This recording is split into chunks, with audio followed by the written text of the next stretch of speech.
बच्चों आज अपन देखेंगे कि यदि यूनिफॉर्मली एक्सेलरेटेड मोशन का वेलोसिटी टाइम ग्राफ हमारे पास है और हमें डिस्प्लेसमेंट ऑफ द बॉडी निकालना है तो वो अपन कैसे निकाल सकते हैं। हमें पता है कि यूनिफॉर्मली एक्सेलरेटेड मोशन का वेलोसिटी टाइम ग्राफ ऐसा होता है जैसा मैंने बनाया, एक्स एक्सिस पे टाइम लिया, वाई एक्सिस पे वेलोसिटी। अब हमें पता क्या करना है, हमें पता करना है टाइम t1 से t2 तक बॉडी का डिस्प्लेसमेंट। सपोज ये पॉइंट A है, ये पॉइंट B है, हमें निकालना है बॉडी का डिस्प्लेसमेंट। ग्राफ से अपन को क्या पता चल रहा है, टाइम t1 पर उसकी वेलोसिटी है v1, t2 पर उसकी वेलोसिटी है v2। डिस्प्लेसमेंट निकालने के लिए अपन क्या करते हैं, ये पूरे रीजन को शेड कर देते हैं, ये पूरा रीजन, इसको C और इसको नाम दिया D। मतलब ये जो फिगर है ये बन गया अपना ट्रेपीजियम। अब हम निकालते हैं इस ट्रेपीजियम का area, area of trapezium equal to, trapezium का एरिया होता है half sum of parallel sides into height. दो पैरेलल साइड देखें क्या क्या है, एक ये है और एक इसके पैरेलल साइड ये है। तो two parallel sides are AD and BC। तो इन दोनों पैरेलल साइड्स का sum AD plus BC into height. Height का मतलब होता है दो पैरेलल साइड्स के बीच का परपेंडिकुलर डिस्टेंस। तो एक पैरेलल साइड ये, एक पैरेलल साइड ये, दोनों के बीच का परपेंडिकुलर डिस्टेंस ये DC।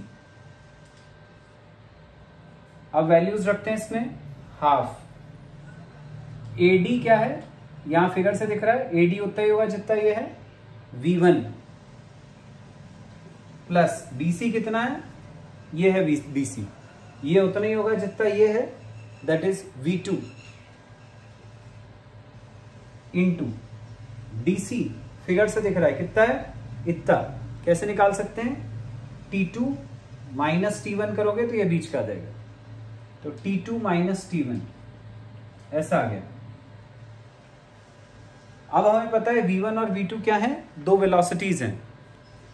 तो हमें पता है बच्चों कि यदि A और B दो नंबर्स हैं तो मैं A प्लस B अपॉन 2 यदि कर दूं तो उसको अपन क्या बोलते हैं, दोनों का एवरेज। ऐसी यदि दो वेलोसिटीज हैं V1 और V2, तो यदि मैं V1 प्लस V2 बाय 2 कर दूं तो इसको अपन क्या बोलेंगे, एवरेज वेलोसिटी।